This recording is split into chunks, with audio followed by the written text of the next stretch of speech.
$2 billion. According to Anadolu Agency's open source damage compilation, that's how much American military equipment Iran destroyed in just 4 days, across 11 bases, in 6 countries, simultaneously. The Pentagon's response? Due to Operation Security, we are not going to comment on the status of specific capabilities in the region. That's not a denial. That's a confession wrapped in bureaucratic language, because according to CNN's satellite imagery analysis, the wreckage is visible from space. You don't need a Pentagon briefing when commercial satellites can see the craters. Iran didn't just hit American bases. According to defense analysts, Iran systematically dismantled the sensor and communications backbone that makes America's entire Middle East military network function. That's not retaliation. That's a blueprint for how to blind a superpower. Welcome to frozen assets. The world is shifting. And what's happening behind the headlines is about to change everything. Here's what Washington told you. They said Operation Epic Fury, the joint American and Israeli campaign launched on February 28, 2026, would neutralize Iran's nuclear program. They said it would be swift. They said American bases in the Gulf were protected by the most advanced missile defense systems on Earth, Patriot batteries, THAAD interceptors, early warning radars that can track a baseball from 1,000 miles away.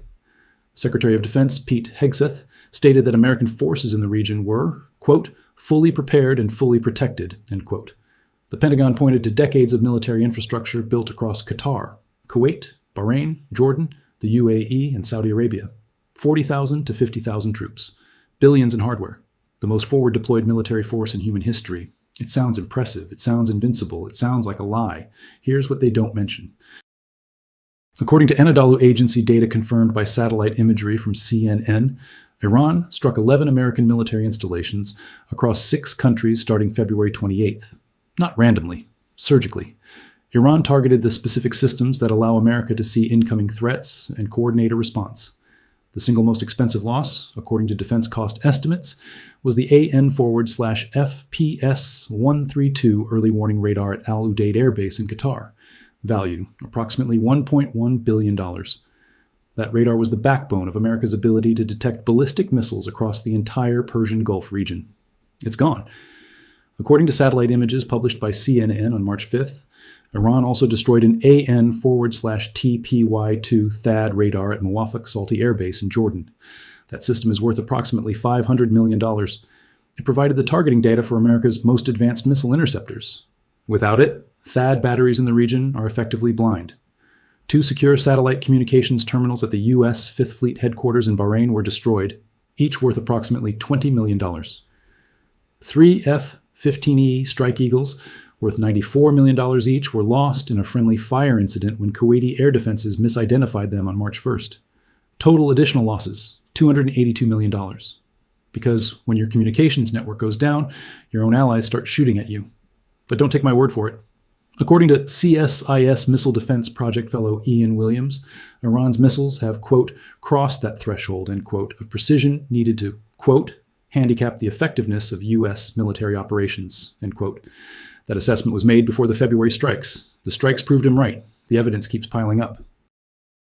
According to NBC News sources familiar with closed-door congressional briefings, Pentagon officials admitted they were, quote, struggling to stop waves of drones launched by Iran, leaving some U.S. targets in the Gulf region, including troops, vulnerable, end quote.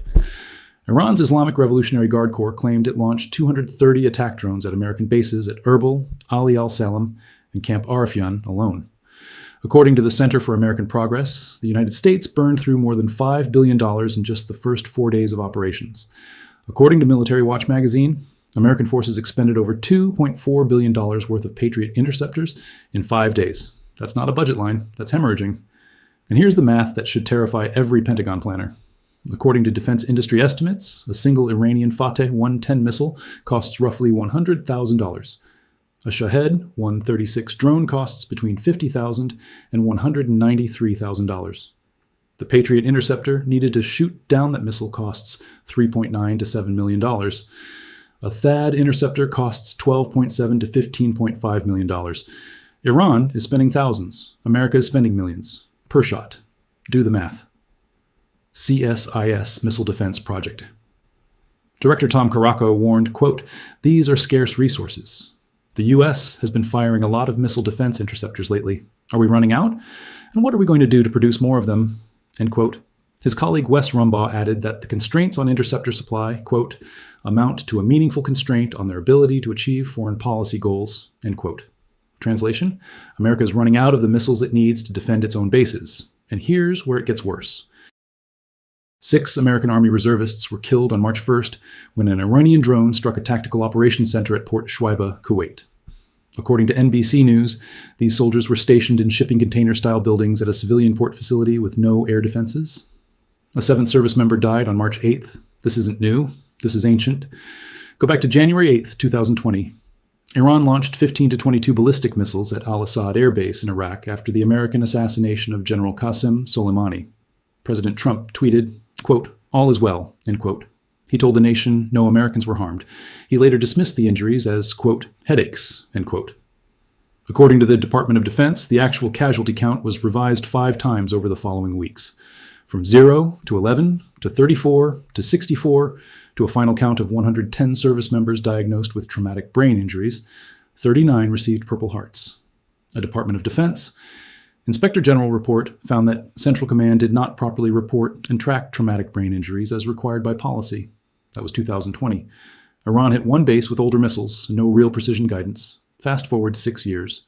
By April 2024, Iran launched over 300 projectiles at Israel, including 170 drones, 120 ballistic missiles, and 30 cruise missiles. Israel and a multinational coalition intercepted roughly 99%, though Israeli outlet Maariv reported the actual intercept rate was 84%. By October 2024, Iran adapted. It fired approximately 200 ballistic missiles only in rapid salvos with no slow-moving drones to provide early warning. Analyst Decker Eveleth estimated 20 to 32 missile impacts in the Nevatim Air Base area alone. By June 2025, in the 12-day war, Iran sustained a 12-day missile campaign firing over 550 ballistic missiles and over 1,000 drones at Israeli targets, while simultaneously striking Udeid Air Base in Qatar with 14 ballistic missiles. According to Military Watch magazine, American forces burned through over 800 Patriot interceptors during that conflict alone, representing over 25% of the global THAAD interceptor arsenal. The pattern is clear. Each time Iran strikes, it strikes with more precision, more volume, and more strategic targeting. Each time America's defenses are more strained. Here's what this means for the world.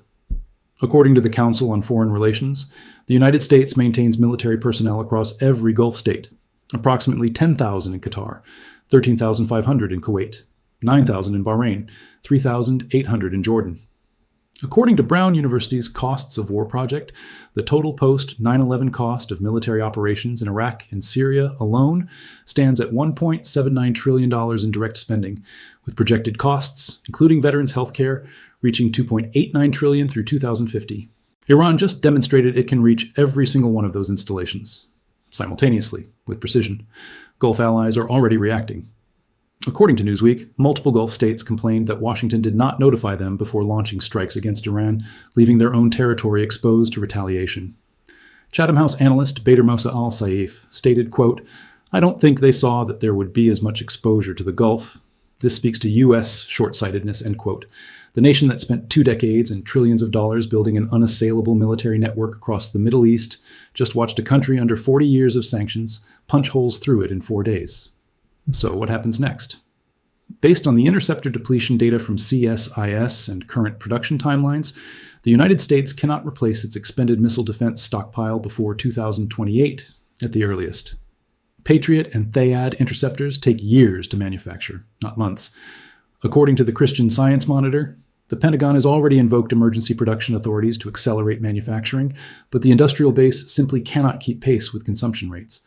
If the conflict with Iran continues at current intensity, according to CSIS projections, American forces in the Gulf will face critical interceptor shortages within weeks, not months. Meanwhile, according to the War Zone, Iran has been ramping up missile production capacity with critical supply chain support from China. Beijing shipped 1,000 tons of sodium perchlorate to the Iranian port of Bandar Abbas in February 2025, enough precursor chemical for approximately 260 K-bar Shekin medium-range ballistic missiles. FDD Senior Director Banem Ben Talablu stated, quote, China is appearing to play a key role here by providing precursor chemicals that do go into solid propellant, rocket fuel, and oxidizer, end quote. Iran can rebuild its missile stockpile in months. America can't rebuild its interceptor stockpile in years. That asymmetry doesn't just favor Iran, it fundamentally undermines the logic of forward-deployed American military power in the Middle East. The question isn't whether America can keep defending these bases. The question is whether the math allows it. And the math doesn't care about aircraft carriers or press conferences or presidential tweets saying all is well. They told you this was about security. Now you know what it's really about. If this changed how you see the world, subscribe. The future is being decided right now. I'll show you how.